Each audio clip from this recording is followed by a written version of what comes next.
Yama, Mitch here. Welcome to Tambo Talk. I hope you're having an amazing week. And if you are facing hurdles, please remember to breathe in. Oh, I did that opposite. Wait, breathe in, breathe out. Let it go. Okay? Right now, we are here though. We are together. We are riding this journey together. As always, on and off Tambo Talk. Remember, we are in this together. And tonight, I have got Glenn Marsden from Imperfectly Perfect, an amazing initiative that has absolutely took the world by storm, has got a reach of over 4 million, got 200 high-profile people on board, all within a year, because you know what? People are ready. People are ready to change the way in which we approach and tackle mental health, and definitely how we talk about it. So it's such a great initiative. Glenn is also a public speaker. He is all about the mindset and how we approach business and how we can grow and tackle business. He is ready. He is in the waiting room. Let's not wait any longer. Yama, Glenn, thanks so much for joining us. Thank you for having me, Mitch. I'm very grateful to be here. So, Glenn, where are you right now? I'm in Sydney, Australia. Not that far. You're not that far at all. And how have you been with everything going on in the current climate? Yeah, to be honest with you, between the campaign, between my coaching business, I've been pretty much full on. But as I've seen, there's been a lot of struggle out there. So anything that I can do towards advocacy and utilize the campaign in a way that can get people to start opening up and talking and getting help, that's what I've been concentrating on a lot lately. 100%. Look, I've got to say, I've done a fair bit of research. I absolutely love what you're currently doing. I mean, you're an absolute successful man away from Imperfectly Perfect, obviously, but what you've done in terms of, you know, starting this dialogue and conversation around how we revisit our approach to mental health and how we, you know, how we tackle it and removing that stigma around it and just opening up this massive, just open dialogue around it, I just think is incredible. What made you want to come up with this idea and this concept? Yeah, well, the whole premise and the whole idea before everything started was pretty much 6-7 years ago, being in a background of health and fitness. When I turned 30 and I thought it was a time that you were supposed to like settle down, career, I'd got kids, I suddenly started comparing myself on social media like a lot of people do to highlight reels. And it was a form of, I started developing a relationship with the mirror and body dysmorphia, and it just went downhill. And I moved to Thailand with my wife, and I suppose putting me in a different culture away from normality, it got out of hand to the point I was really struggling and got help. 2 years ago, I turned social media back on because I found out that was an attributing factor towards my demise, should I say. And I'd noticed a friend had passed away. There was no build up to why. I checked, I got in touch with old friends, had not seen this person for 17 years, and he'd taken his life. And sadly, highlight reels on social media again attested to a life well lived. He'd got a career, he'd got family, he'd got holidays. And it just put me into, to say I'd not seen this guy for 17 years, it kicked me in the stomach. And I was like, I'd seen a video with his little boy, and I'd got a little boy, and I thought I was in a dark place, but to think that your little kid might be better off without you. And it's just everything that goes into the mind. And I just wanted to go against the grain. I'd seen so many campaigns, so much advocacy out there, which is amazing. I was like, sometimes I just want to, when you've been through it, scream from the rooftops and go, we all go through this. Nobody's different. And whilst I'm saying that, I want to thank you for coming and getting behind the campaign when it was helping our medical professionals. So I really appreciate that. I just wanted to get that in there. No worries at all. Look, it's so true. You know, when we look at social media and look at how a lot of us these days, whether it's, you know, entertainment, fashion, even just if you're a plumber, you know, you have to use social media. That's the reality. And, you know, for a lot of us, we have to live on here, you know, and that's what I love about the campaign, is that it's kind of given an opportunity for us to kind of drop that little curtain and just have an open, honest, real dialogue and put that across social media, across all the platforms. And it's just allowed people to just come out and talk, because the reality is sometimes behind that smile, there's a lot going on. And it's so very important that we can just have a conversation, and through that conversation, just drop our guard. And there's so many people, I'm sure, that have just been impacted worldwide. I mean, to have a collective reach, what was it, over 4 million is absolutely incredible in the space of 12 months. to talk about a topic which is so very personal and you know, puts people in such a vulnerable place. So it's just an absolute credit to you. But I mean, what's the highlights been? Have you had a lot of people reach out? I'm sure you have had so many people just absolutely unload, and I'm sure you've saved a lot of lives. Am I right? Or Yeah, I mean, it does get overwhelming. So behind the scenes, I always say it's testament to bringing people together. There has never been an issue of making it towards this grand gesture of a charity or anything. It was merely a passion project that resonated and has just continued growing. And there's over 200 influential public figures. People normally spot someone in entertainment, but if they look into the campaign, there's infrastructure, corporate, and it's just collectively coming together because everyone's been affected directly, indirectly. But when you get those messages that pretty much say, I spotted, say, for example, Rebecca Gibney, when she came on, I spotted Rebecca Gibney's picture and it just drew me to want to know what it was about. I read the story, and that evening, me and my daughter sat down and had an open dialogue about mental health. And it's just really starting that, because the whole vision behind it is bringing our kids, because I've got kids, up in a world without stigma. Unfortunately, it's there with our age.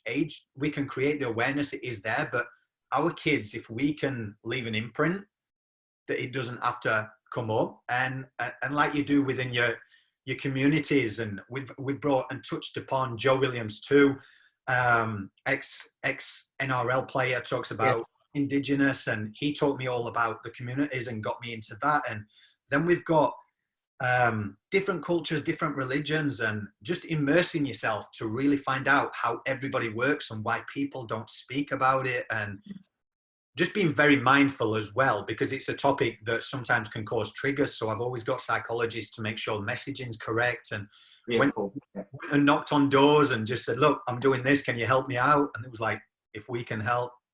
But yeah, it's those messages that really hit home and go, it just really opened dialogue.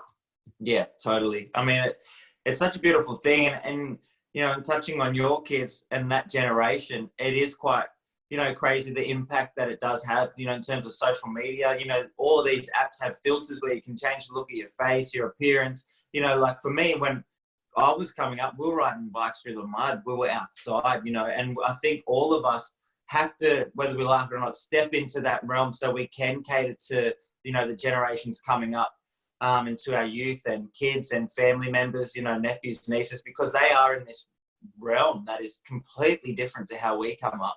And, you know, they are faced with this whole just social media abundance where I think sometimes they can easily get trapped and contained within that and don't know how to get out. And unfortunately, we are, you know, losing young lives, you know, because of this, you know, kind of, you know, topic or scenario or these social media platforms, because it's so easy to get trapped in, you know, the fish lips and the filters. But then where do I fit as a young person coming through that's facing, you know, puberty and all these hormones and, you know, all these little hurdles that seem like massive mountains at the time to overcome. So it's a great platform, I think, just to have open conversation, and even for parents to just jump on and chat, how can I tackle this or whatever it may be. So it's a beautiful thing. But Glenn, you are here on Tambo Talk. We're here to have some fun. So It's only right that we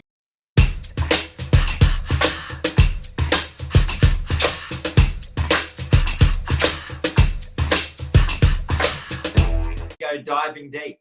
So what's going to happen here is I'm going to fire at you 10 rapid questions. Ooh. And you just got to let go, brother. Don't think too deep and just answer. We are diving deep with Glenn Marsden from Perfectly Imperfect. Are you ready for this? I'm ready. I'm ready as I can be. All right. So what's your biggest fear? Biggest fear? Going on a cruise ship just because I don't like sharks. And yeah. Fair enough. What motivates you to work hard? My kids, to show them what can be achieved if you set your mind to it. Beautiful. What did Glenn want to be when he was a youngster? I actually wanted to be an architect until I did work experience and got put in the office and made to make cups of coffee for people. And that changed my journey. At a karaoke night, what is the go-to song?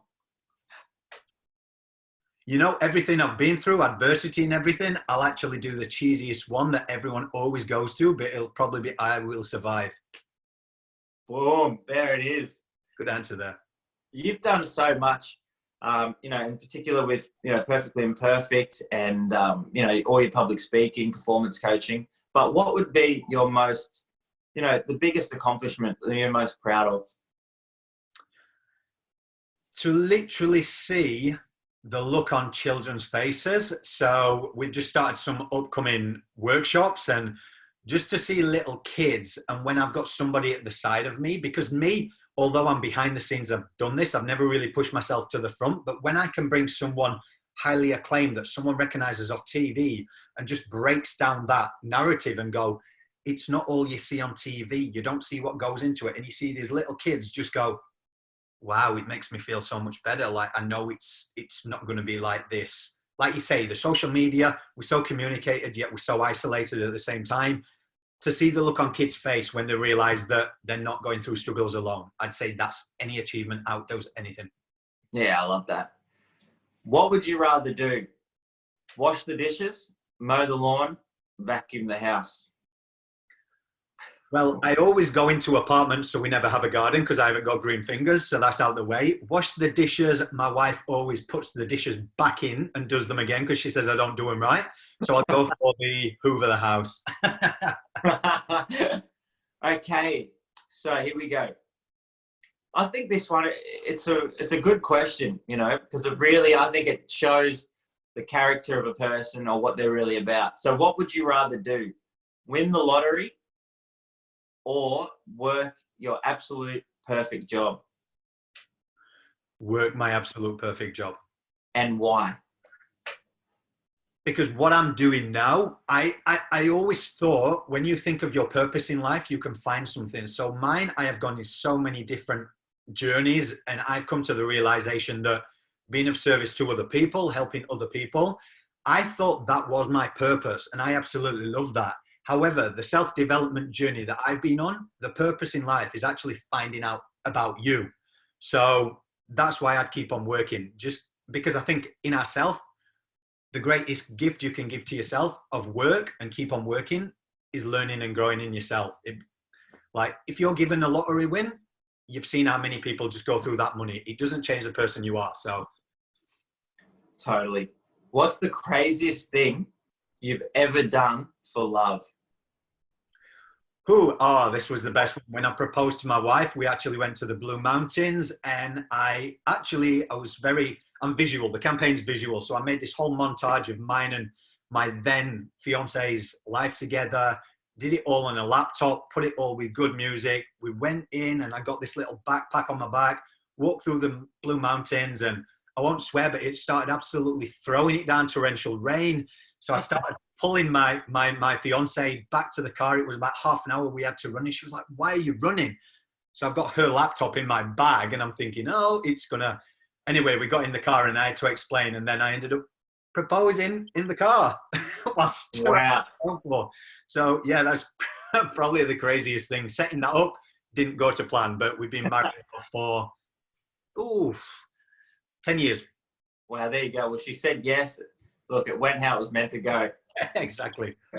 Would you trade looks for intelligence or intelligence for looks? I'd probably say for intelligence. And come on, everyone who's watching this will go, I either get Simon Pegg or Ronan Keating. So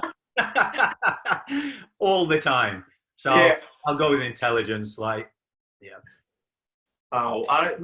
think there's a massive community out there, let's just face it, that is Ronan diehard. So it's not a bad compliment, that's for sure. Ronan's good. And that's Simon right. All right, Glenn, here we go. We're going back a little bit. Different topic, though. What's the craziest thing you've ever done? Outside of love, just in life. I'd say because I'm a thrill seeker, I would say I've still got to do the jumping out of a plane, but I'd say in New Zealand, I lived there for a while. I did all the top 3 bungee jumps. So I'd say that at the moment, my wife, she's a thrill seeker. She wants to go to South Africa and do shark diving, but a good friend of mine, Paul de Gelder, he was a Sydney Navy guy who happened to shark attack. Totally put me off. So I won't be doing that. But craziest thing is doing all those bungee jumps. Yeah, I would love to do that. I've never done it, but would love to. But in terms of sharks, I don't know about the South Africa thing. I'll never forget when we see Mick Fanning with the shark out there when he was surfing. Just absolutely, no, I don't know about that anymore. Oh, exactly. Check out Paul de Gelder. He now has a show on Discovery Channel going back in the water after an attack. Yeah, no. No, it's too epic for me, I think. Now, Glenn, let's get back to you for a second. Yeah. You are a public speaker, a performance coach around mindset and business. Talk to me a little bit about that. I'm really interested in the mindset aspect of things. Yeah. So pretty much when I started this campaign, it sent me on a whole roller coaster. As I say, what I'm grateful for is what it's done for other people, but what it's enabled me to do in terms of growth mindset. At the same time, I'm very transparent on social media. When I was doing this is why I'm always talking about behind the scenes. I jumped back from fitness into construction, 12 hours a day, 6 days a week. I was getting up at 4 a.m., studying modalities in mindset, NLP, studying for my life coaching and more modalities in business. But I was doing all that. And what I've learned through this whole journey and doing NLP and mindset, the campaign attesting to that a little bit as well, is it went through psychologists, psychiatrists, holistic practitioners came through, spiritual gurus, and you just have this huge scope. And I suppose because I went through adversity, I've got a lot of, I'm an empath, so I pick up on people's energy. And pretty much when I'm working with clients, I've got clients all around the world now. And it's just really working with the mindset and letting people know that you don't have to be perfect. You've got it within yourself. And we suppress so many emotions and we bury them so deep that I mix the modalities of business strategy and mindset because I don't believe that you can really get following a program, ultimate success, whatever you perceive that to be, unless you've worked out the problems that are holding you back in the first place. So it's a self-discovery thing. I work with a lot of people in terms of exercises, how we get over those suppressed emotions. And then I also work with other people in the US, the neuroscientologists that can actually get through certain pathways that I can't as well. But Right. that mindset, mate, as soon as you unleash it, like, I mean, where you've come from and what you've done and you've gone on to do, and I see all the stuff that you do, like, it comes from within there. And when people look at highlight reels and think, you're so successful, you're so this, success starts in here. That's right. And what would you say to someone out there that's like, wow, how do I, start to change my mindset? What would be 3 key things that you could do today to start changing the way you think? Yeah, I would say, and I always say this to everyone, and some people may think it's wishy-washy, but you just watch yourself transform. Have a journal things, feel those emotions as well. So if you do feel sad, don't suppress it, just let it out. But at the same time, have a gratitude journal. You've got a roof over your head, you've got friends, you've got family, you can turn to people. Then I would say, in terms of just trying it, I always say, if you've got 90% of negative thoughts going and, oh, it happens to me and this kind of thing, try 10% each day and just change that thought process. So a gratitude journal, changing your thought process. And then if you've got people around you, energy that make you feel a certain way, it's not saying that you have to let go and forget them, but try and change your influence, your circle of influence. So around people, or what's the word, crafts, or go and do something for other people and make someone smile, and you'll be amazed at how good it actually makes you feel. Those 3 things. Totally. I love that. You know what? Lately, obviously, here we are, we're in the middle of this pandemic. And it was like a week or so ago, and I was just having a rough week. And I just felt like, things to a degree maybe weren't going the way I wanted them to go. And I just started to go, it's so easy, I think. It's so much easier than to be negative than positive sometimes, And I was like, wow, I'm actually getting negative. Like, I don't like what I'm experiencing within that. And what I realized, and I know this might sound really simple, but in that moment, what I truly realized was that the only thing that can get in my way is me. That's it. And when that penny dropped, I was like, wow, my whole week, everything's just changed, And even when through this pandemic, being isolated, even when those negative things come, that one moment just comes back to me. And I just go, I do a little training session. or I just do something positive, you know, and it just flips it, and it's just allowed me to just press on forward. And I know for a lot of people out there that are facing absolute monsters to get over, massive mountains, that might sound really corny, but to me, when I realized that, it just allowed me to almost do this big exhale and go, wow, all these other contributing factors don't really matter that much anymore, because I know that it's all with me. I have that, you know, that power to transform it, or to just do a little sidestep and keep plowing forward. And I think it's really bang on. And a lot of people out there maybe that think it's corny, the whole, you know, it all starts within, it starts with you. But we really, to a degree, I believe, have the power to just overcome and move forward. And it does start within, you know, and I think it starts with potentially self-love, or just, you know, positive affirmations around yourself or your journey. And we really can conquer. And some people are like, well, you know, I don't want to be an athlete. I don't want to be a musician. But success could be just working at a supermarket. You know, I think success comes in so many different facets, so many different levels. And I think that we all have a part to play in society. And success it could just be waking up today and deciding that I'm not going to go through Macca's drive-through. I'm just going to have a nice cup of tea. Who knows? Success, who really knows? I don't think we can put a limit on success. It comes in so many different facets. So, but I'll just say, to attesting to what you just said there, I always try to say to people, like, because the realistic side of things is some people will be listening to this or what, and they'll be like, yeah, but this is happening to me. This is happening to me. Nobody's discouraging that kind of thing, because the last 6 months during COVID, the government hasn't helped me. We've gone from a 2-family income to a 1-family income. Everyone sees my social doing this, this, and this. But behind the scenes, I'm building my coaching business again. I'm doing really well because people have seen what I'm doing.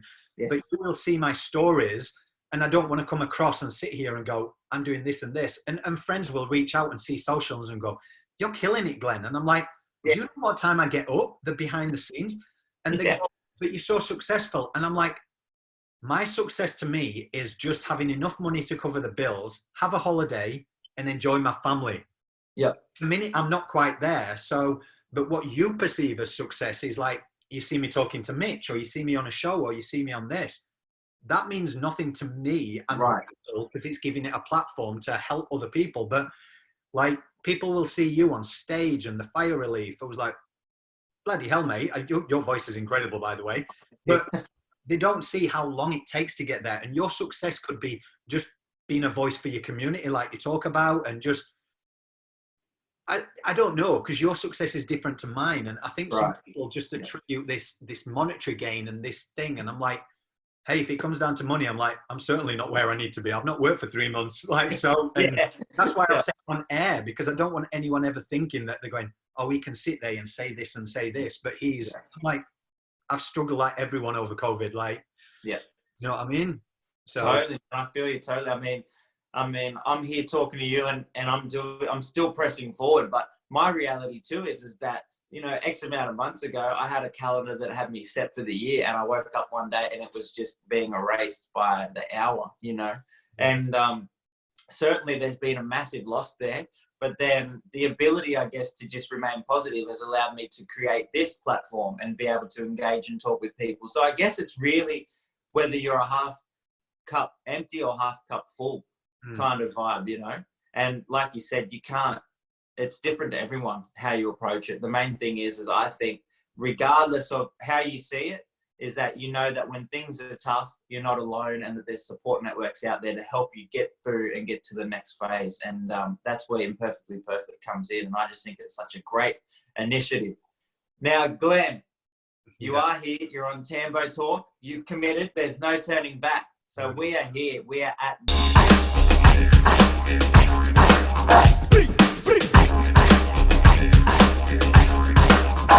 the mission.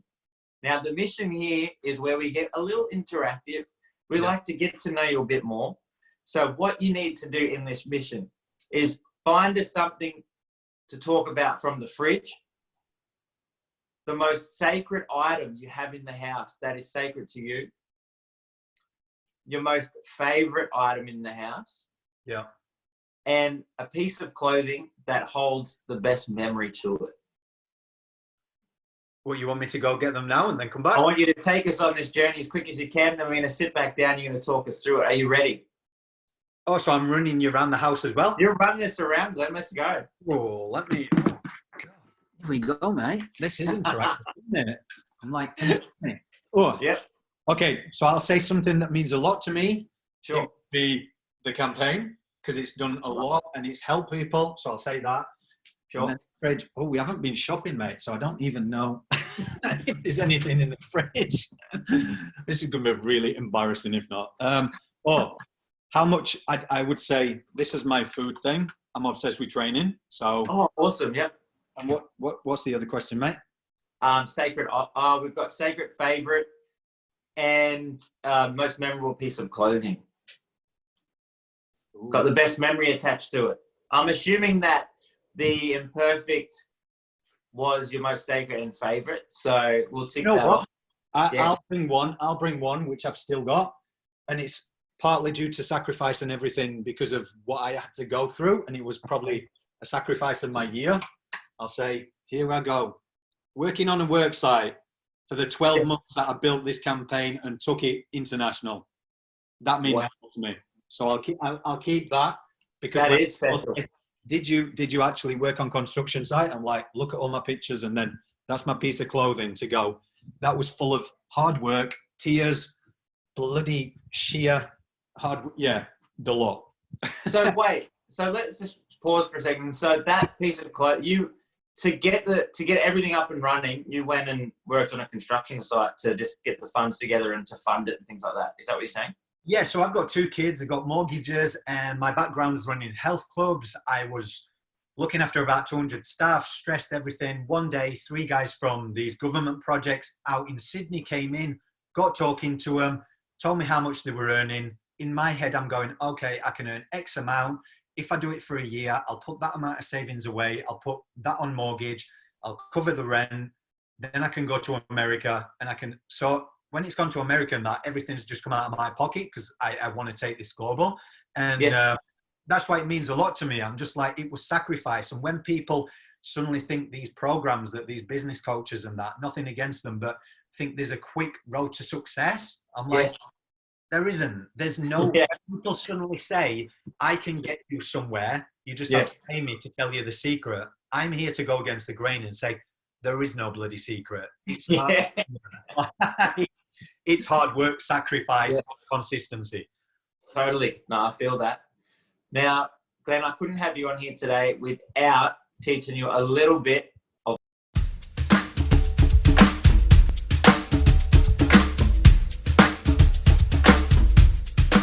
my lingo. Are you ready for this? Yes. All right. So the first word is guna. Guna. And guna is poo. Nice. The second... You've got to know it, because if you ever go to our community and stuff, you will hear that word. The next word is geely. Geely? Geely, that's we. Now, you'll hear me say this one a lot. Yama. Yama, yeah. Yama's hello. It's like one of our greetings. The second word is banagay. Banagay. And I think you'll like this one, because banagay is, you can use it in a couple of different contexts. So banagay is like, it could be to run. Or you could be talking about banagay like a river, like the flow, you know? So that beautiful flow, banagay. And then the next one is maija. Maija. Which simply means free. Wow. Well, I've got Joe Williams too, and BC is a good friend of mine, both big in the Indigenous communities. When COVID's over, we're actually going up to the Blue Mountains, because he told me about a book called Transcendency, about the old generations and communities. And that's why I said this campaign's all about oldest form of communication is storytelling. And Joe was like, I'm taking you to the Blue Mountains. I'm taking you to certain sacred spots. Love it. I'll teach you. Amazing guy. But I know Joe. He's awesome work. He's very much into mental health and wellness, all that kind of stuff too. Yeah. Beautiful. Love it. So, quick test. What is guna? Oh God, mate. That's because I'm off track now. Say another one. The one that was poo. I remember that one. Well, that's Gunnar. Gunnar, there you go. See? Indirectly, I knew. Yama, Yeah. hello. Classic. No, awesome work. So, next phase of lingo, right, is I'm going to teach you briefly one of my songs. Now,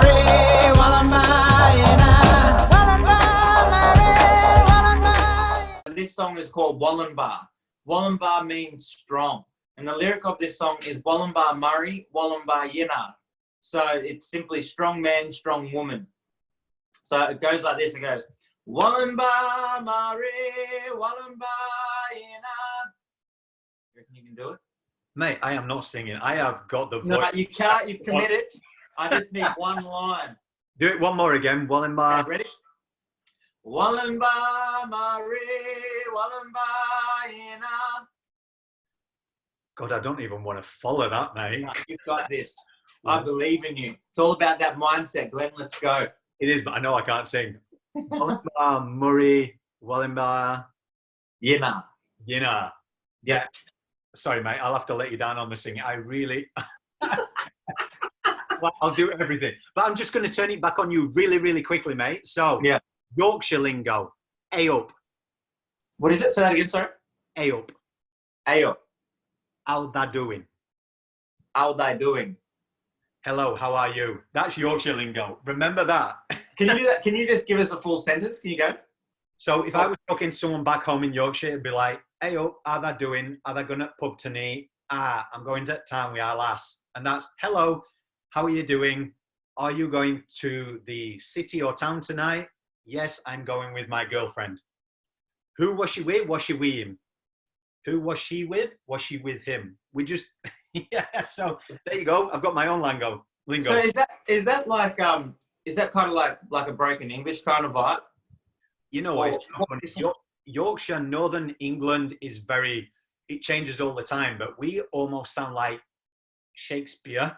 Mm-hmm. Who was she with? Was she with him? Hey up, how that doing, lad? I love it. Oh man. So I'll test you. What's hey up? No, I'm joking. Hey up. Is that just like just hey yo? Like I'd greet you, like hello. Hey up. Hey up. Hey up. Yeah, love it. I love it. So Glenn, we've come to the end. You've survived a sheer few minutes here on Tambo Talk. It's been an absolute pleasure to have you.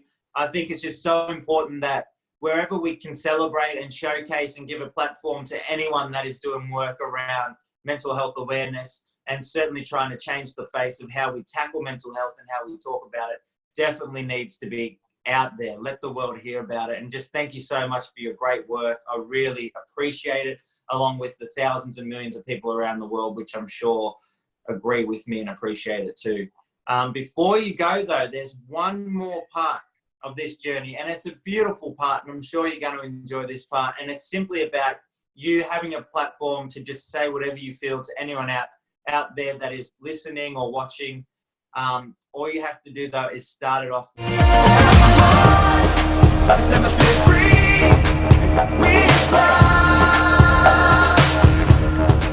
with open up my heart, set my spirit free with love, and just let it flow.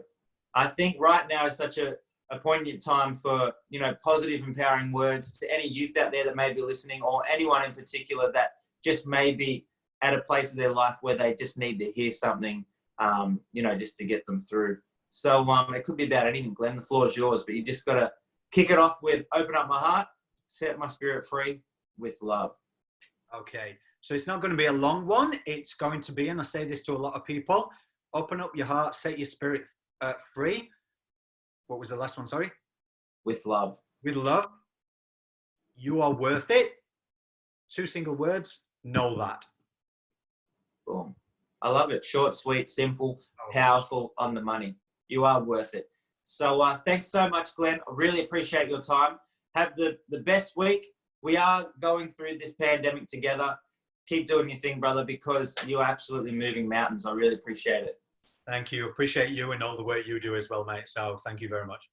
Thanks, Glenn. Take care. All right, mate. Have a good one.